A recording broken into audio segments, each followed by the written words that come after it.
Yeah, Big Andrew's in big trouble. It's a shocking first half. They were better in the second half. You know what I saw of it. They created chances, but Everton are always going to sit in. They're 3-0 up. You know, a nice cushion. 3-0 is unacceptable. You go away to Goodison Park, you're 3-0 down at half time. I understand there's injuries. I get that, but you're professionals. You can't tell me Ben Davies ain't good enough, Dragosan ain't good enough, Pape Sarr, Maddison, Son, Kulusevski. You know, you've got good players in that team, Pedro Porro, Jed Spence. You know, you've still got top players in the team to, you know, go and get results. I know there's some young kids in there, but, you know, you've brought them in to play when other players can't play. So they've got to perform. And they're not performing. Where's the leaders on the pitch? Where's the characters? Where's your captain? Son's meant to be the captain. He's not a captain. Missed some chances today. He's a great player. Been an unbelievable servant for Tottenham Hotspur Football Club. He's not a captain. He ain't going to dig you out of a hole. He ain't going to get players by the scruff of the neck. He's the nicest guy in the world. Everyone loves him. He's a really nice person. Is that what you need? Is he captain? I don't know. I just don't see it. I'm watching them after the game now, just seeing pictures of it. Just been watching them going over, clapping the fans, and look, the fans, they're trying to say stick together and be together. It's not good enough. What's it, 12 defeats in the Premier League? You know, Pedro Porro is saying we stick together. I get that, I understand that. These players are getting paid a lot of money.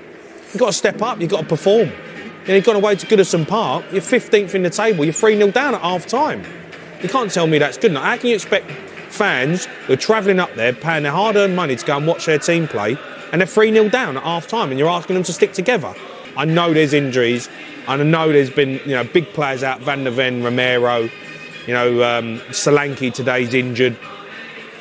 But they've still got good players. There's still good players out there. Son, Maddison, Kulusevski, you know, Dragosan's an international, by the way. He's meant to be a top player. Yeah. Jed Spence, Pedro Porro's a top player. All right, there's injuries. But so you're saying Daniel Levy should act now and remove Ange Postecoglou from his job? Look, it's easy for me to sit here and say Ange out. You know, I'm sure it's going to be trending, right? You know, and it's easy for me to say get him out. What's the answer? You know, you've still got them injuries, even if Ange goes. You've still got them problems at the football club.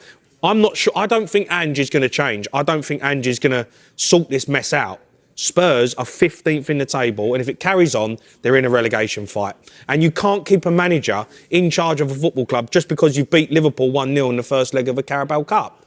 You know, you've still got to go to Anfield. Do you wait until then and see if we go through and get to the final because he says he wins trophies in his second season? Premier League's bread and butter. You have to perform week in, week out in the Premier League. And Spurs are not doing that. It's the 12th defeat out of 22 games.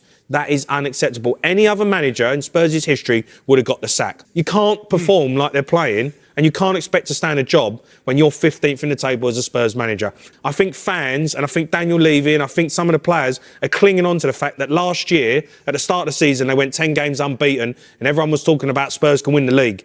And Spurs are doing it, we're playing this great football. Since then, 2024, if you look at the results until now, awful. There's hardly any wins. Yeah. There's hardly any wins. They're clinging on to 10 games of last season. And it's not acceptable to be, you know, to carry on doing this. I think he's on the edge. I think he's on the brink.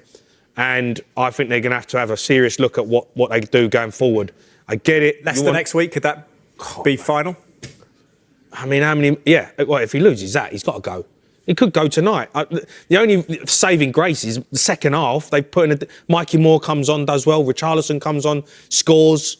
You know, but you're 3-0 down.